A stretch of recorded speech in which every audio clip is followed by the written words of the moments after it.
Motivational news article risk taking. Are you playing it to save and getting nowhere fast? Are you stuck in the comfort zone and just hoping to have a mistake free, loss free and stress free life? It may sound like the good life, but it is actually the no life way to go.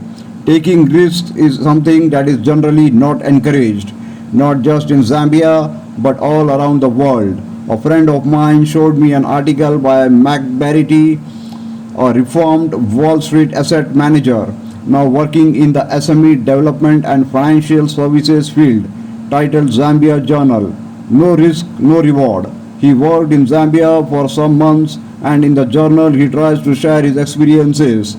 The article stated that there seems to be a cultural rejection of risk and aggression in Zambia.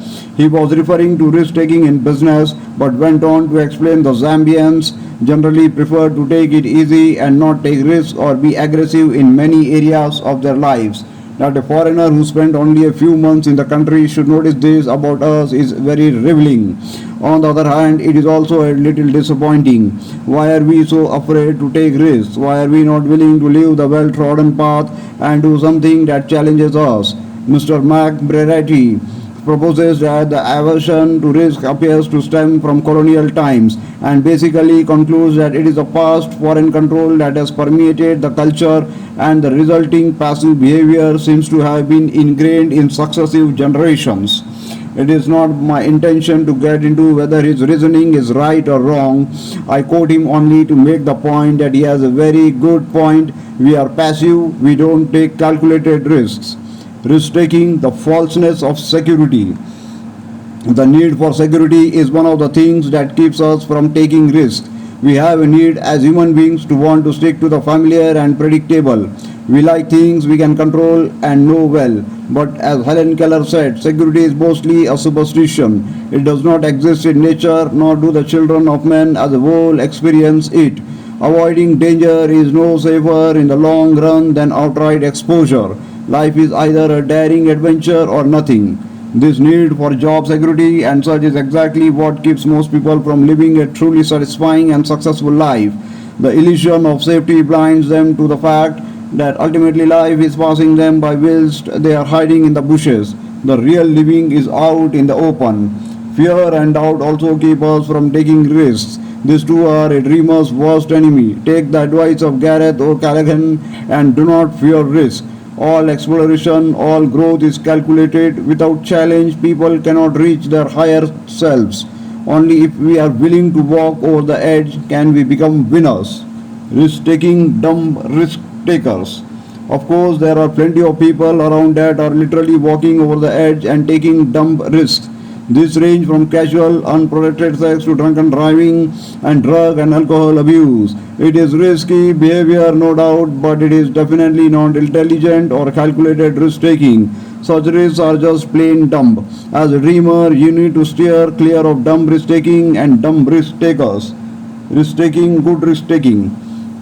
What you should do is be willing to make mistakes, hold unconventional or unpopular positions, never be afraid to take on a challenge. Always keep focused on your dreams and do whatever it takes to achieve them. By taking such risks, your personal growth, integrity, and accomplishments are enhanced. You need to do something that forces you to stretch from your present state to a state of greater personal growth. This applies both in business as well as in our personal lives. Quantum leaps in learning, solving problems, inventing new products, and discovering new phenomena require risk taking. Anything you will ever do in life is risky. Risk is by definition the possibility of incurring loss or misfortune. So to be alive at all involves some risk.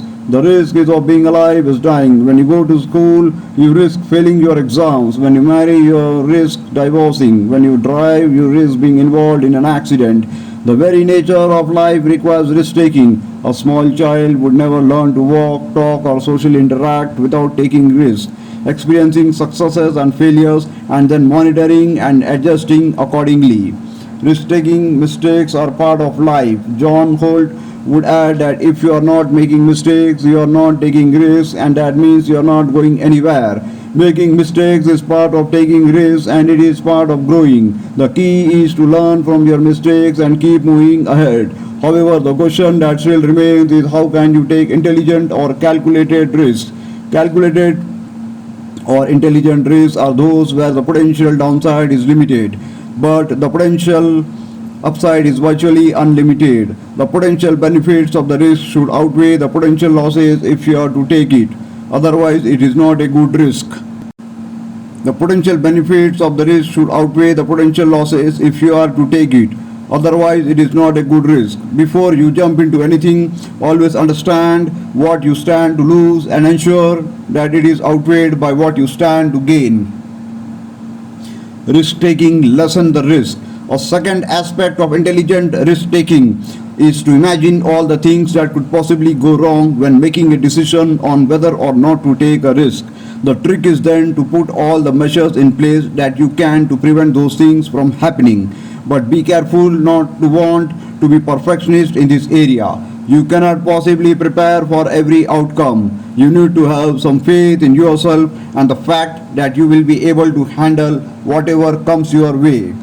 Risk taking conclusion. Lastly, learn to take action. The longer you procrastinate, the higher the likelihood that you won't do something. Action is important for self-confidence to develop. With every small success, you will be learning to take bigger and better risks.